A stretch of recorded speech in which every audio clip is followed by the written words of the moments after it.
For today's video guys, we will fabricate some connection for our new pneumatic pump. Ito kasi dumating sa atin is a flange type. At ito ang ating mga gagamitin sa ating connections. Wow! Bali dito guys, kinatin ko na lang yung mga nipple para medyo mabilis. Kasi kaysa mag-thread ako, medyo matagal. And then, winelding ko na sa ating pipe tsaka sa ating flange.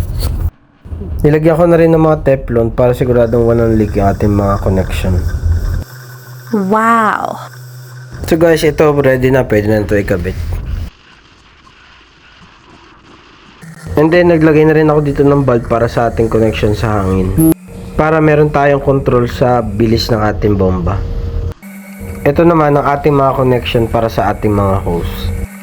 Thank you for watching guys.